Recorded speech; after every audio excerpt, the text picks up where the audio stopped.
लड़ाई बदल गई है। अब ये अभी लोग, the military leadership will hesitate to discuss this. मैं आपको एक मिसाल देता हूँ लड़ाई कैसे बदली है। वो ऐसे बदली है कि एक तो पूरी बैटलफील्ड जो है, अभी आप जो डिफेंस कवर करते हैं उनको आइडिया होगा, हमारे यहाँ क्या होता है आर्मी के अंदर, वो डिव कमांडर होता है, डिव कमांडर के बाद कोर कमांडर होता है, उसके बाद आर्मी कमांडर होता है। दी होल आइडिया ये होता है कि साहब वो सामने जो है एक फ्रंटेज है, तो पहले दुश्मन जो है वो फ्रंटेज को बंद, उसको ब्रीच करेगा, तो वो डिव कमांडर लड़ाई लड़ेगा। जब वो ब्रीच हो जाएगी तो कोर कमांडर रिस्पॉन्सिबिलिटी लेगा, वो लड़ेगा, उसके बाद फिर आर्मी कमांडर लड़ेगा। तो ये फेजेज में होगा, ऐसा कुछ नहीं होगा। बिकॉज अब जो पूरी है वो एक बैटल स्पेस बन गई है because of missiles, long range missiles. तो पहली बात जो हमें अब सोचनी है कि हमें अपनी इंडियन आर्मी को डाउन साइज करना है drastically. We have to put the money in the virtual domains of war, we have to put the money in Indian air force. क्योंकि अब कोई मतलब नहीं है आपने इतने बड़े बड़े जो आलीशान, वो हर अफसर के पास एक हेडक्वार्टर है। You will be able to hide nothing from the Chinese satellites. 4 satellites हैं आज दुनिया में जिनकी ग्लोबल रीच है। जीपीएस अमेरिका का, गलीलियो यूरोप का, ग्लोनॉस रशिया का और बेदू चाइनीज का। और इन चारों में से बेदू is the number 1। I don't want to go in the technical details. They are the best because they are the latest. They have all the latest technology. So the point I'm making is that if you don't downsize your army, and when I'm saying downsize the army, I'm saying cut your headquarters. Because आपके headquarters तो दिखेंगे उसको, आप कहाँ लेके जाएंगे headquarters को? At best what you can do is have some advanced headquarters. So ये हमें कुछ lessons हैं जो सीखने हैं। अभी I'm coming to a very important thing, and that is what after सिंदूर। देखिए ये बहुत इंटरेस्टिंग बात है। As I said, पाकिस्तान की प्रोफाइल बढ़ गई है। कैसे बढ़ी है कि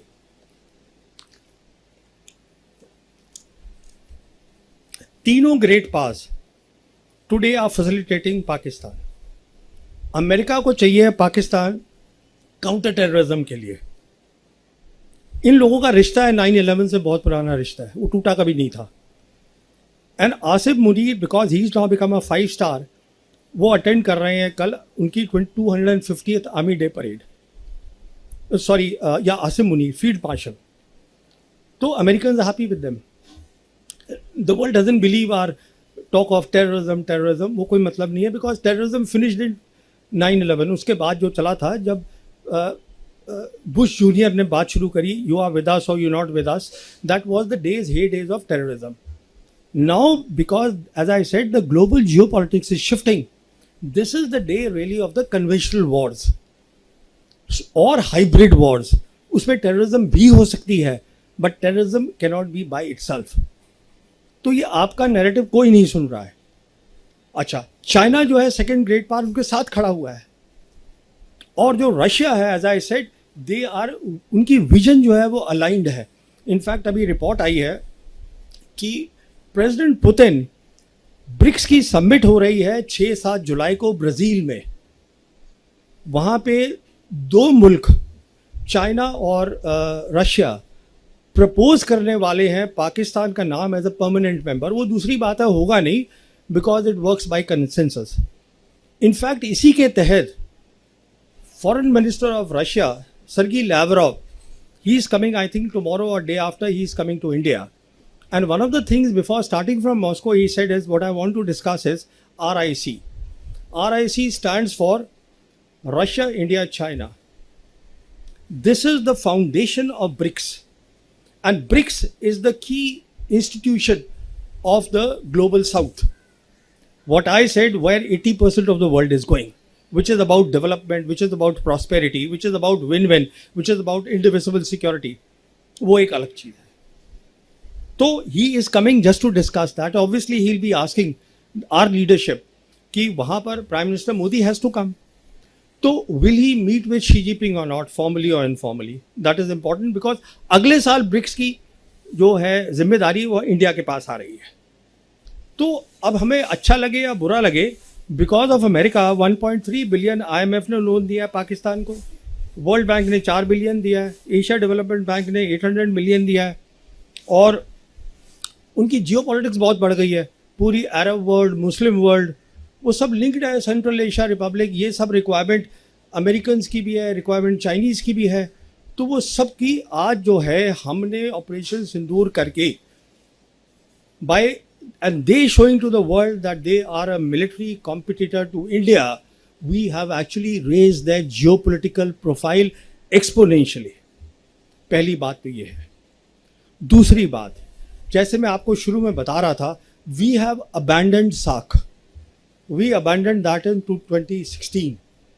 Now we are in a limbo, we are in a complete suspense कि how much importance will the Trump administration give to Quad?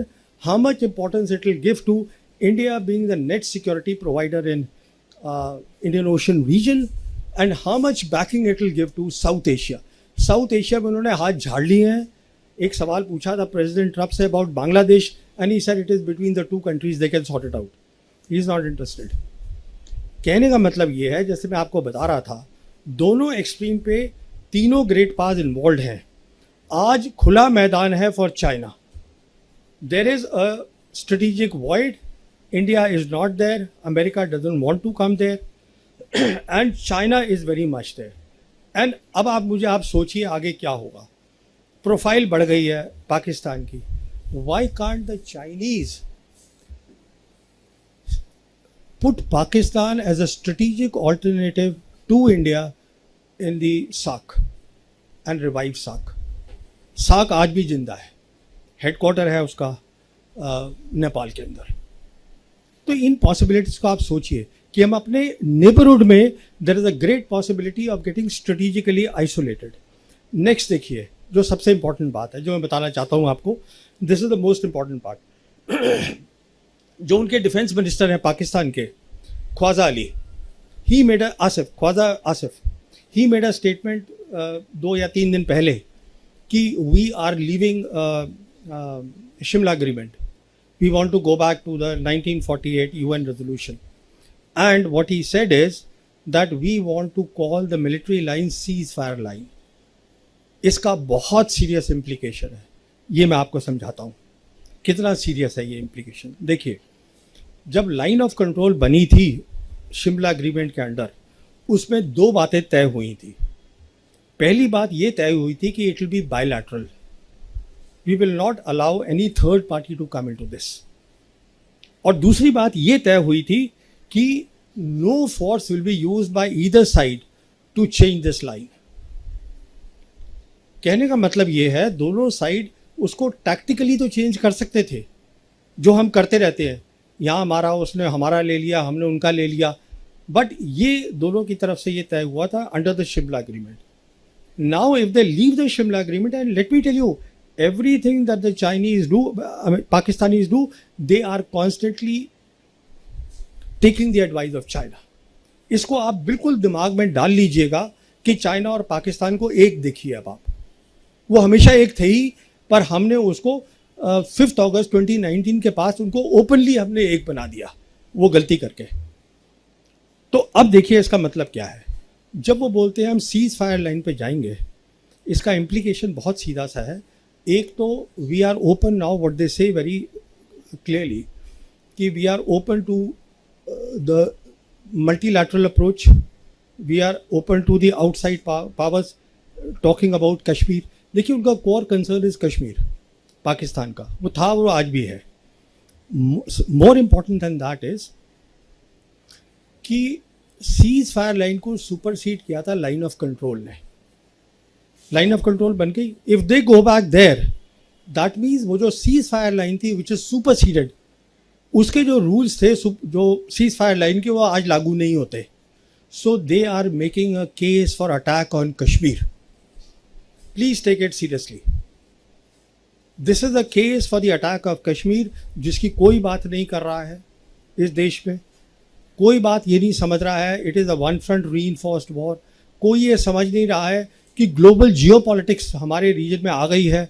China today is a dominant power in south Asia, हमने south Asia छोड़ दिया है, और पाकिस्तान और ये जो दोनों है साउथ एशिया में हमें स्ट्रेटेजिकली बिल्कुल आइसोलेट करके मैंने कहा था कि पॉज है अभी ऑपरेशन के अंदर, तो why can't they lift the pause, हमसे पहले उनकी तैयारी हो जाएगी। देखिए, जब भी आप कोई चीज़ स्ट्रैटेजी बनाते हैं मुल्क की, you always have to keep two things in mind. First is always take into consideration the worst case scenario, not the best case scenario.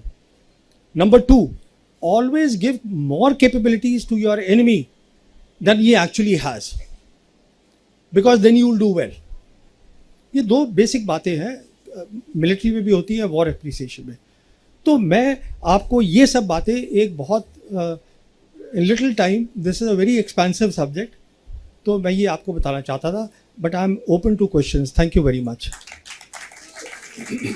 लड़ाई बदल गई है अब, ये अभी लोग, the military leadership will hesitate to discuss this.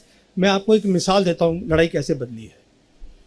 वो ऐसे बदली है कि एक तो पूरी बैटलफील्ड जो है, अभी आप जो डिफेंस कवर करते हैं उनको आइडिया होगा, हमारे यहाँ क्या होता है आर्मी के अंदर, वो डिव कमांडर होता है, डिव कमांडर के बाद कोर कमांडर होता है, उसके बाद आर्मी कमांडर होता है।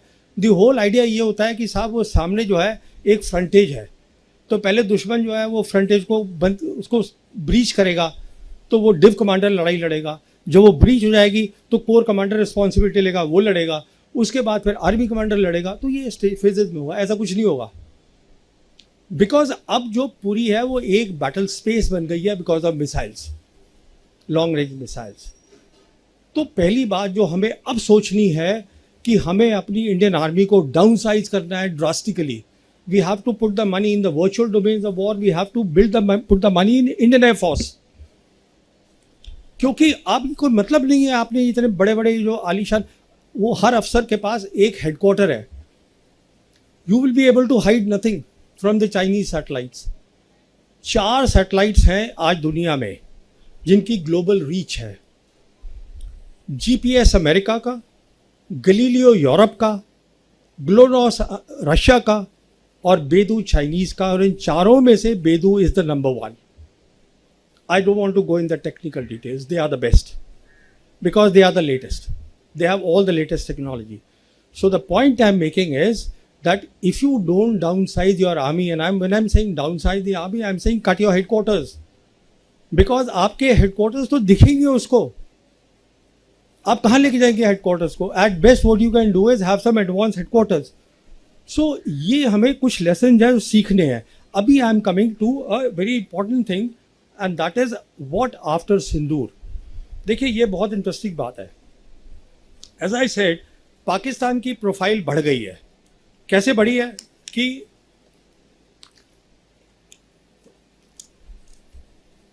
तीनों great powers today are facilitating Pakistan. America को चाहिए पाकिस्तान काउंटर टेररिज्म के लिए।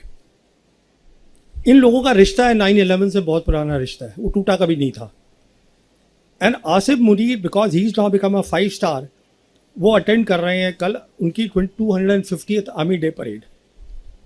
सॉरी, या आसिफ मुनीर फील्ड मार्शल। तो American happy with them. The world doesn't believe our talk of terrorism, वो कोई मतलब नहीं है, बिकॉज टेररिज्म फिनिश्ड इन 9/11। उसके बाद जो चला था, जब बुश जूनियर ने बात शुरू करी, यू आर विद अस और you not with us, that was the days of terrorism. Now, because as I said, the global geopolitics is shifting. This is the day really of the conventional wars or hybrid wars. उसमें terrorism भी हो सकती है, but terrorism cannot be by itself.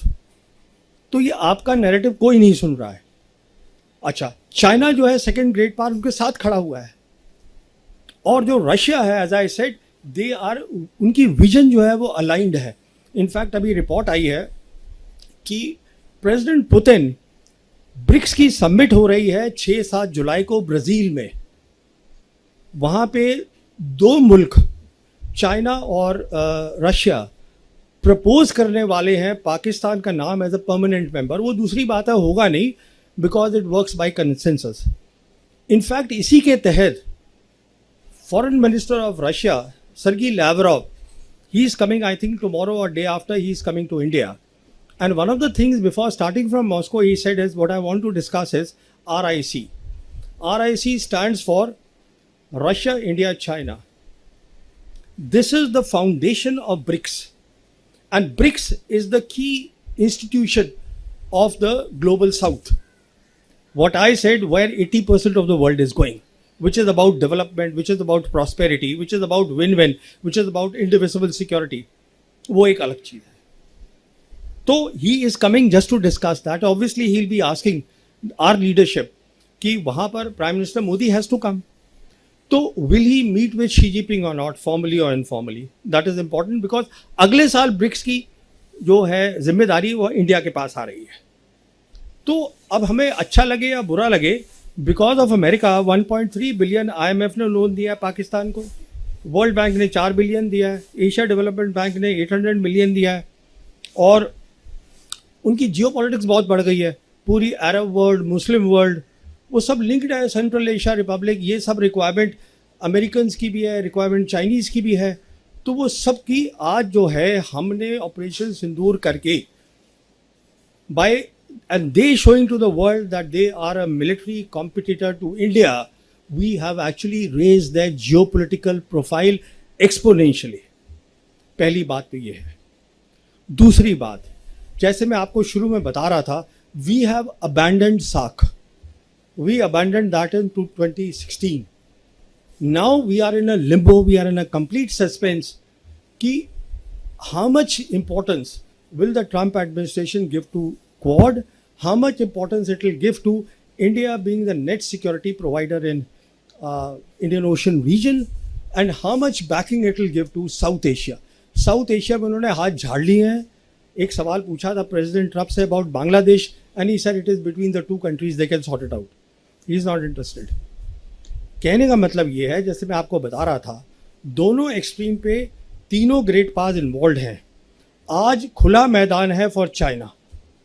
There is a strategic void. India is not there. America doesn't want to come there. And China is very much there. And अब आप सोचिए आगे क्या होगा. प्रोफाइल बढ़ गई है पाकिस्तान की. Why can't the Chinese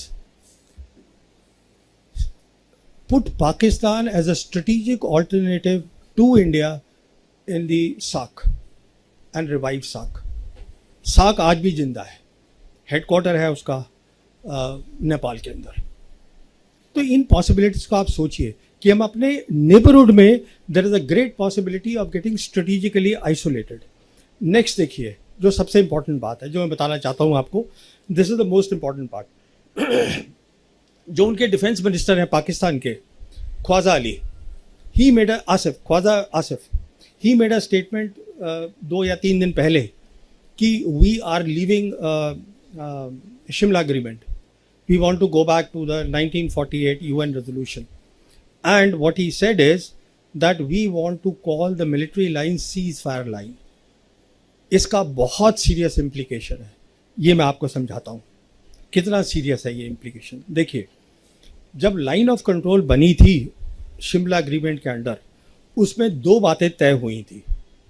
पहली बात ये तय हुई थी कि it will be bilateral. We will not allow any third party to come into this. और दूसरी बात ये तय हुई थी कि no force will be used by either side to change this line. कहने का मतलब ये है, दोनों साइड उसको टैक्टिकली तो चेंज कर सकते थे, जो हम करते रहते हैं, यहाँ मारा, उसने हमारा ले लिया, हमने उनका ले लिया. बट ये दोनों की तरफ से ये तय हुआ था under the Shimla agreement. Now if they leave the Shimla agreement, and let me tell you, everything that the Chinese do, Pakistanis do, they are constantly taking the advice of China. इसको आप बिल्कुल दिमाग में डाल लीजिएगा कि चाइना और पाकिस्तान को एक देखिए. अब आप, वो हमेशा एक थे ही, पर हमने उसको 5 अगस्त 2019 के पास उनको ओपनली हमने एक बना दिया, वो गलती करके. तो अब देखिए इसका मतलब क्या है. जब वो बोलते हैं हम सीज फायर लाइन पे जाएंगे, इसका इम्प्लीकेशन बहुत सीधा सा है. एक तो we are open now, what they say very clearly कि we are open to the multilateral approach, we are open to the outside powers talking about Kashmir. देखिए, उनका core concern is Kashmir Pakistan का, वो था, वो आज भी है. More important than that is कि सीज फायर लाइन को सुपरसीड किया था लाइन ऑफ कंट्रोल ने. लाइन ऑफ कंट्रोल बन गई. If they go back there, that means वो जो सीज फायर लाइन थी विच इज सुपरसीडेड, उसके जो रूल्स थे जो सीज फायर लाइन के, वो आज लागू नहीं होते. So they are making a case for attack on Kashmir. Please take it seriously. This is a case for the attack of Kashmir, जिसकी कोई बात नहीं कर रहा है इस देश में. कोई बात ये नहीं समझ रहा है it is a one front reinforced war. कोई ये समझ नहीं रहा है कि ग्लोबल जियोपॉलिटिक्स हमारे रीजन में आ गई है. China today is a dominant power in south Asia. हमने साउथ एशिया छोड़ दिया है, और पाकिस्तान और ये जो दोनों है साउथ एशिया में हमें स्ट्रेटेजिकली बिल्कुल आइसोलेट करके, मैंने कहा था कि पॉज है अभी ऑपरेशन के अंदर, तो why can't they lift the pause. हमसे पहले उनकी तैयारी हो जाएगी. देखिए, जब भी आप कोई चीज़ स्ट्रैटेजी बनाते हैं मुल्क की, you always have to keep two things in mind. First is always take into consideration the worst case scenario, not the best case scenario. Number two, always give more capabilities to your enemy than he actually has, because then you will do well. ये दो basic बातें हैं, military में भी होती है, war appreciation में. तो मैं आपको ये सब बातें एक बहुत in little time, this is a very expensive subject, तो मैं ये आपको बताना चाहता था. But I am open to questions. Thank you very much.